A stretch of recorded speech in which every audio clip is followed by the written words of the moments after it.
बिहार से पंजाब तक सियासी माहौल इस तरह बदला है कि इसने इंडिया गठबंधन पर कई प्रश्न चिन्ह लगा दिए हैं। विपक्षी गठबंधन का प्रधानमंत्री उम्मीदवार कौन, यह सवाल एक बार फिर पिटारे से बाहर आ गया है। ताज्जुब है कि इस बार मुख्यमंत्री नीतीश कुमार को प्रधानमंत्री पद का उम्मीदवार बनाने की मांग आरजेडी की तरफ से हुई है। दूसरी तरफ पंजाब में कांग्रेस नेता सुखपाल सिंह खेड़ा की गिरफ्तारी ने भी इंडिया गठबंधन में तल्खी बढ़ा दी है। कांग्रेस और आम आदमी पार्टी आमने सामने हैं। मामला काफी आगे बढ़ गया है। आज इसे लेकर अरविंद केजरीवाल को सफाई देनी पड़ी। ये दो ताजा सबूत हैं जो बता रहे हैं कि इंडिया गठबंधन में सब कुछ ठीक नहीं है। लेकिन सिर्फ यही दो मामले नहीं है। किस तरह इंडिया गठबंधन की रफ्तार सुस्त पड़ गई है, टीवी 9 भारतवर्ष संवाददाता कुमार विक्रांत की एक्सक्लूसिव रिपोर्ट आपको दिखाएंगे। लेकिन पहले नीतीश कुमार को प्रधानमंत्री उम्मीदवार बताकर आरजेडी ने किस तरह सियासी घमासान छेड़ दिया, आपको यह रिपोर्ट देखनी चाहिए।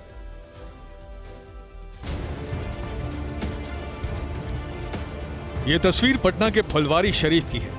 नीतीश कुमार सिर पर फूल और चादर की टोकरी रखे खानख्वा मुजीबिया दरगाह पहुंचे थे। वहां उन्होंने चादर पोशी की। इस दौरान दरगाह में आरजेडी के कुछ नेताओं ने नीतीश कुमार के अगला प्रधानमंत्री बनने की दुआ मांगी। दुआ की कि बिहार में अमन अमान रहे और उनके लिए दुआ की गई कि बिहार के मुख्यमंत्री श्री नीतीश कुमार आगे चलकर देश के प्रधानमंत्री बने। इसकी दुआ यहाँ की गई और लोगों ने आमीन कहा। अगर ये सुनकर आप चौंक गए तो थोड़ा दिल थामिए, क्योंकि फुलवारी शरीफ में दुआ का ऐसा असर हुआ कि कुछ ही घंटे में आरजेडी नेताओं के सुर बदल गए। INDA सहमति बने या न बने, इस बार बिहार का प्रधानमंत्री हो, ये मेरी अपनी इच्छा है, अपनी मांग है और मैं चाहूंगा कि बिहार का लोग नीतीश कुमार जी प्रधानमंत्री हो। भाई वीरेंद्र मीडिया के कैमरों के सामने बता रहे हैं कि हमारा प्रधानमंत्री कैसा हो।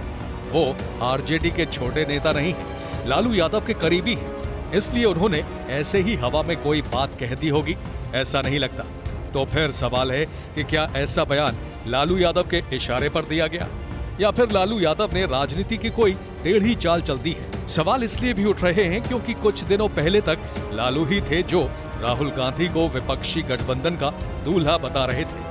अभी भी समय गया बीतता नहीं है, शादी करिए और हम लोग बराती चले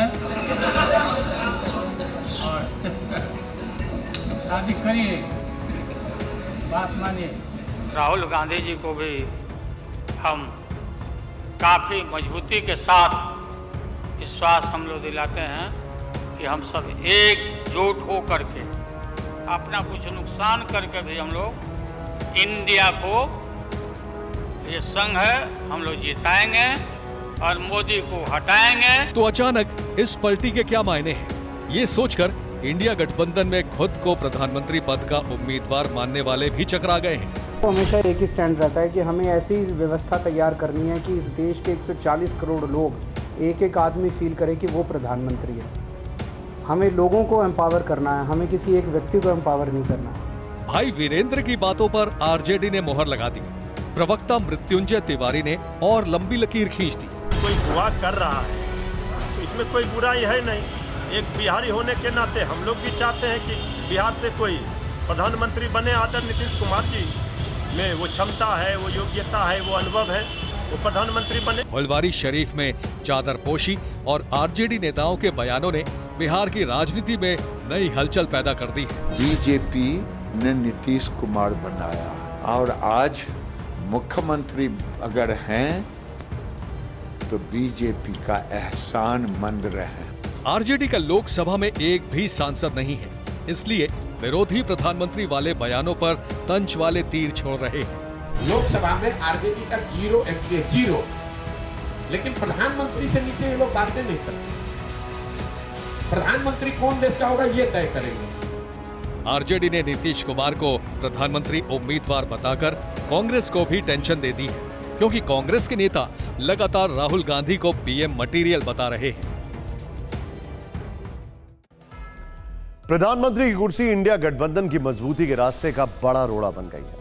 यह पहली बार नहीं है जब प्रधानमंत्री पद को लेकर अलग अलग सुर सुनाई दिए हैं। लेकिन प्रधानमंत्री शब्द ही विपक्ष के लिए मुश्किल सवाल नहीं है। पंजाब में आम आदमी पार्टी की सरकार के एक फैसले ने इंडिया गठबंधन की दो बड़ी पार्टियों को आमने सामने लाकर खड़ा कर दिया है। आज कांग्रेस के वरिष्ठ नेता सुखजिंदर सिंह रंधावा ने पंजाब में दोनों पार्टियों के गठबंधन को लेकर बड़ी बात की।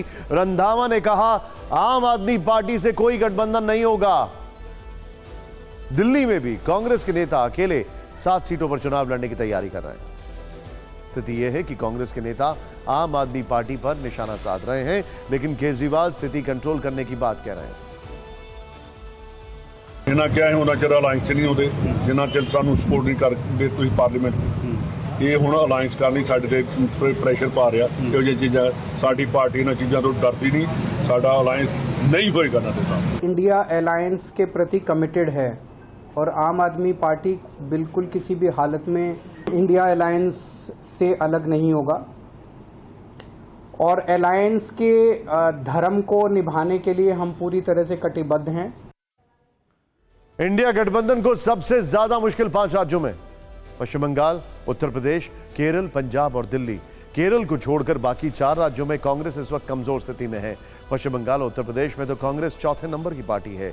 यूपी में पहले समाजवादी पार्टी से लड़ाई थी, अब गठबंधन करना है। पश्चिम बंगाल में विधानसभा में टीएमसी से लड़ाई थी, अब गठबंधन करना है। पंजाब में विधानसभा में आम आदमी पार्टी से लड़ाई है, लोकसभा में गठबंधन करना है। दिल्ली में भी यही हाल है, आम आदमी पार्टी से लड़ाई है, अब गठबंधन करना है। केरल में दिक्कत यह है कि कांग्रेस की सीधी लड़ाई लेफ्ट से है।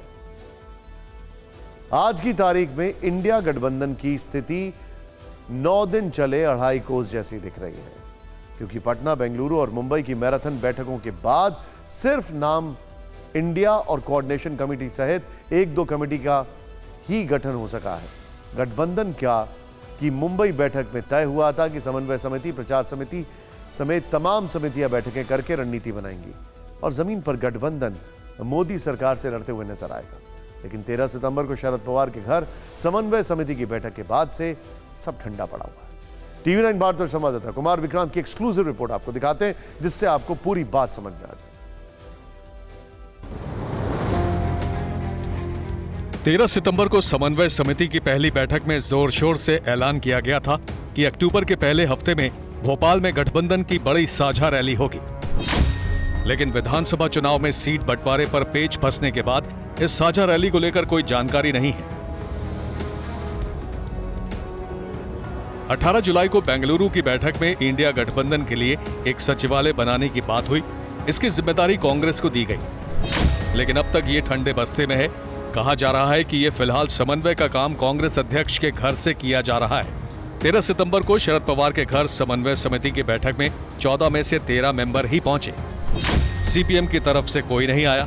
बाद में सीपीएम ने सदस्य बनाने से ही मना कर दिया। इसकी वजह बंगाल में टीएमसी से लेफ्ट की सियासी अदावत मानी जा रही है। टीएमसी का भी यही हाल है। टीएमसी ने समन्वय समिति के लिए अभिषेक बैनर्जी का नाम तो दे दिया, लेकिन बाकी समितियों के लिए अब तक नाम ही नहीं दिया। इसकी वजह बंगाल में कांग्रेस नेता अधीर रंजन चौधरी और लेफ्ट की बयानबाजी को माना जा रहा है। यह भी तय हुआ था कि हर पखवाड़े समन्वय समिति और प्रचार समिति समेत तमाम समितियों की बैठक होगी, लेकिन 13 सितंबर के बाद अगली बैठक कब होगी ये तय नहीं है। साथ ही मुंबई के बाद इंडिया गठबंधन की अगली बैठक कब और कहां होगी ये भी तय नहीं है। ये भी कहा गया था कि मुंबई बैठक के बाद राज्यवार सीट बंटवारे पर चर्चा शुरू हो जाएगी और अक्टूबर में इसे अंतिम रूप दे दिया जाएगा। लेकिन सूत्र बता रहे हैं कि पश्चिम बंगाल, दिल्ली, पंजाब जैसे राज्यों में इस पर चर्चा शुरू ही नहीं हुई है। मुझे लगता है थोड़ा टाइम दीजिए, हो जाना चाहिए, हो जाएगा। 23 जून को पटना की पहली बैठक में तय हुआ था कि जल्द ही गठबंधन के संयोजक और जरूरत पड़ने पर चेयरपर्सन का नाम तय होगा, लेकिन 3 बैठकों के बाद अभी तक दोनों नाम तय नहीं हो पाए हैं।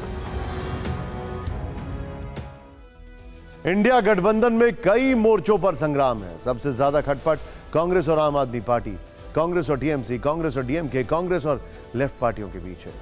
पश्चिम बंगाल में कांग्रेस और टीएमसी के बीच तलवारें खिंची हुई हैं। वहां अधीर रंजन चौधरी लगातार ममता बनर्जी पर हमले कर रहे हैं। अधीर रंजन चौधरी ने ममता बनर्जी के स्पेन दौरे को फिजूल खर्ची कहा। फिर पश्चिम बंगाल में डेंगू को ममता निर्मित डेंगू कह दिया। इससे पहले टीएमसी जाति जनगणना को इंडिया गठबंधन के एजेंडे में शामिल करने का विरोध कर चुकी है। तमिलनाडु में सनातन धर्म को लेकर डीएम के नेताओं के रुख से दिल्ली में कांग्रेस टेंशन में है। डीएम के नेता लगातार सनातन विरोधी बयान दे रहे हैं। कांग्रेस ने डीएमके के बयान से तो किनारा कर लिया, लेकिन बीजेपी को जवाब देना उनके लिए मुश्किल होगा। केरल में कांग्रेस और लेफ्ट के नेता एक दूसरे पर हमला कर रहे हैं लगातार।